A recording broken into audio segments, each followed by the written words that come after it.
Welcome back to Abstract Audio, the pod that makes you nod and go, is it the sound of intrigue? Disgust? That's for you to decide. But whatever you feel, don't be shy. Tell me in the comments below. Tell me on the streets when you see me out and about. Use your words, guys. I mean, that was the whole point of our conversation on language with Kelly last pod. Great episode, by the way. Hope you guys enjoyed it. I know I did. But hey, if you didn't, that's okay too. I mean, my mom and your mom alike have probably said something along the lines of, if you don't have something nice to say, don't say anything at all. Right?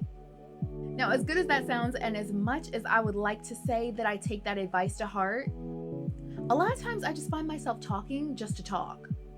Or just enjoying the sound of my own voice. What can I say? I feel like to an extent, you kind of have to in the business that I'm in now. It's so weird to me that people like cringe at the sound of their own voice sometimes, honestly. But we're not talking about me right now. I want to know what happens when you sit in complete silence with yourself, with your thoughts, with whatever. If we talked language last episode, and you know we've been talking magic, so what happens when words just disappear?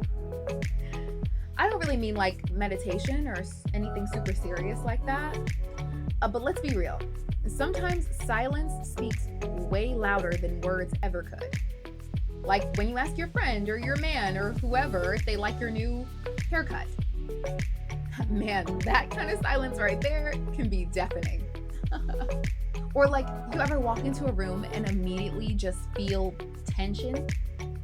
Nobody had to announce it. Damn sure nobody stood up and said it. Imagine, like, attention everyone, we're having a disagreement. Nah, man, you just knew.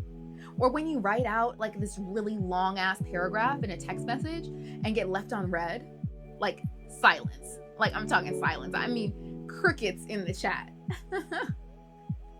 I wish the fuck I would at 30 years old, but we've all been there. Anyway, I recently discovered these things, right? And let me know if you heard about them. The sensory deprivation tanks and like these rooms, you know, on the same accord that have a similar effect. And I may have mentioned them before on this pod, but the idea just really stuck with me. You know, they say that people like go crazy after just a few minutes in this like really silent room.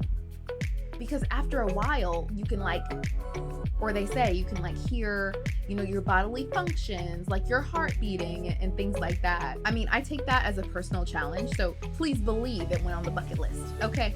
But you know, it just got me thinking on how rarely people actually listen and take in the things going on around and inside themselves. So much so into the extent that over-listening in one of these situations can literally drive you insane. But it's funny because the things that reveal themselves to you when you actually go and do this are what's really crazy, right? Because at first you're like hearing your heartbeat, whatever. Maybe you're breathing, you know, imagine, I'm setting the scene for you guys, imagine. Maybe your stomach reminding you that those hot fries you got at the gas station were just not a good idea. You're feeling it. But then your attention starts shifting outward, right? Or I would assume it would. You notice the air conditioner kicking in, as you should, because it's been hot as fuck outside. Summertime shy, you know how that goes. But you notice like the birds outside and shit like that. You know, the clock that's been like 2 minutes off for a year. Fix that shit. I'm talking to you. Fix that shit. Oh, no, I got a good one. Black people, you realize you probably should change the batteries to that smoke detector that's been beeping for 6 years. Yeah, I went there. And it makes you realize just how much information we're constantly filtering out. Like imagine walking around and consciously noticing every single sound or smell or color, texture, every movement all day long. We'd lose our fucking minds. So our brains, they get really good at deciding what's important and what isn't, right? Problem is, sometimes what's important isn't always stuff like words, as much as I love them. And God knows I love words. But sometimes it's a look, a pause, a facial expression, even a change in someone's tone, or even just like a weird feeling that something is just off, in your gut. I don't know if we talked about intuition yet. We probably should. I feel like women's intuition would be a pretty good, I think we did touch on women's intuition at some point.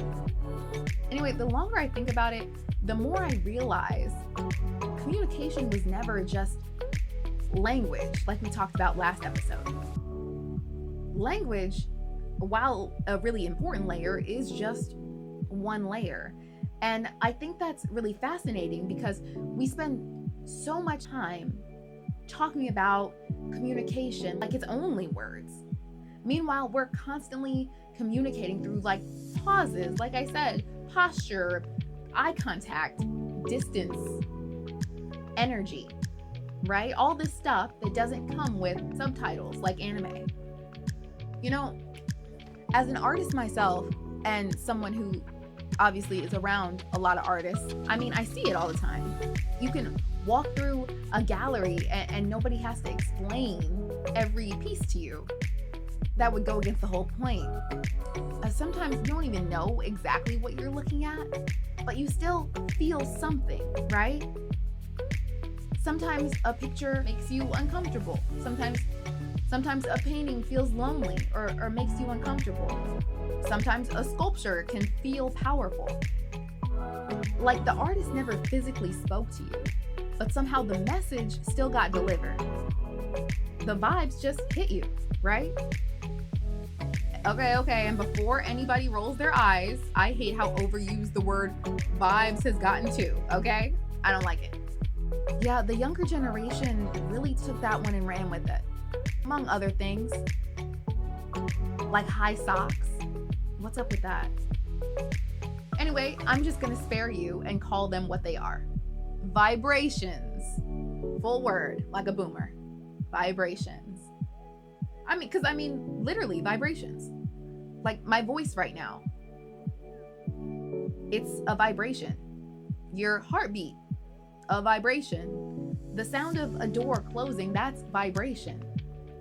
The world is constantly moving and constantly sending information, and we're constantly interpreting it, whether we realize it or not. Maybe that's why silence feels so strange, right? Maybe it's not in our nature to be still. Or maybe it is. Hell, I don't know.